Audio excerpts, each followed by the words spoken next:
तो चलिए अगली खबर का रुख करेंगे, जहां कांग्रेस के मुख्य प्रवक्ता प्रेम कौशल ने बीजेपी को जमकर घेरा है। उन्होंने कहा कि कांग्रेस नेता राहुल गांधी और उनके परिवार के खिलाफ बीजेपी अभद्र टिप्पणियां करके देश की राजनीति को दूषित करने की कोशिश कर रही है। वहीं कौशल ने कहा कि पिछले 10 सालों में सरकार में रहते हुए बीजेपी नेताओं ने देश को धर्म, जाति और नाम पर बांटने का काम किया है, लेकिन अब जब उनके सामने राहुल गांधी नेता प्रतिपक्ष के तौर पर खड़े हैं तो उन्हें और उनके परिवार के बारे में अभद्र टिप्पणी कर बीजेपी के नेता लोकतंत्र की हत्या करने पर उतारू हो गए।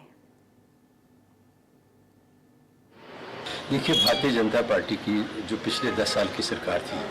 वो बिना नेता प्रतिपक्ष की रही और इनको आदत होगी कि कोई इनको जो कर रहे हैं, जो कह रहे हैं, जो उनकी नीतियाँ कार्यक्रम है उनके ऊपर कोई सवाल न उठाए। राहुल गांधी नेता प्रतिपक्ष बने तो निश्चित तौर पर उन्होंने जो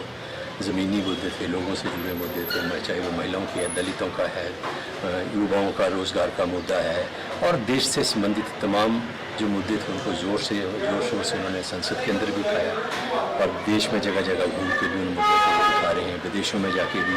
देश के हित की और देश के मुद्दों की वो बात कर रहे हैं। तो उससे कहीं ना कहीं भारतीय जनता पार्टी का जो नेतृत्व है उसमें परेशानी है, बेचैनी है और इन्होंने एक नया राजनीति का दौर शुरू किया इस देश के अंदर राहुल गांधी जी के नेता प्रतिपक्ष बनने के बाद। और वो दौर है कि गाली निकालो, अभद्र भाषा का इस्तेमाल करो और हद तो तब होगी जब एक ऐसे व्यक्ति ने जो केंद्र में मंत्री है और अपना संसद का चुनाव हार चुका है, वो व्यक्ति जो है वो उस नेता को आतंकवादी कह रहा है जिसकी दादी ने अपनी छाती के ऊपर, अपने शरीर के ऊपर आतंकवाद से लड़ाई लड़ने का खमियाजा भुगतते हुए जो है दर्जनों गोलियां सीने पे झेली, शरीर पे झेली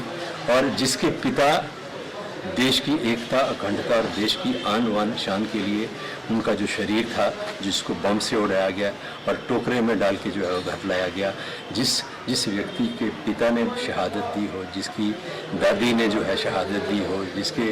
नाना जो है पंडित नेहरू जिन्होंने 13 साल अपने जीवन के जो है जेलों में देश की आज़ादी के संघर्ष में काटे हों, उस व्यक्ति को आतंकी कहना जो है ये मैं समझता हूँ बहुत दुर्भाग्यपूर्ण है, बहुत द्वेषपूर्ण है और देश की जो राजनीति है उसको बहुत ही निम्न स्तर पर ले जाने वाली जो ये टिप्पणी है वो भारतीय जनता पार्टी के नेताओं ने की है। भाजपा ने एक एजेंडा सेट किया है, वो एजेंडा है कि राहुल गांधी के प्रति अभद्र भाषा का इस्तेमाल करो, राहुल गांधी को अपमानित करने वाली भाषा में बात करो, राहुल गांधी को गालियाँ दो। इसी एजेंडे के ऊपर आज भारतीय जनता पार्टी, उसके नेता, मंत्री और यहाँ तक के प्रधानमंत्री ने भी, अनुराग ठाकुर ने जो देश की संसद के अंदर जाति जनगणना की बात को लेकर राहुल गांधी के ऊपर टिप्पणी की थी, स्पीकर ने उसको एक्सपंज किया, निकाल दिया कार्रवाई से, लेकिन प्रधानमंत्री ने उसके ऊपर ट्वीट किया, प्रशंसा की राहुल गांधी के। उसी से समझ सकते हैं आपके ये किस मानसिकता के पोषक हैं। और प्रधानमंत्री ने जो टिप्पणी की मैं समझता हूँ कि कहीं न कहीं उन्हीं की इस टिप्पणी से प्रोत्साहित होकर आज भारतीय जनता पार्टी के दूसरे नेता जो हैं वो गाली गलौज की जो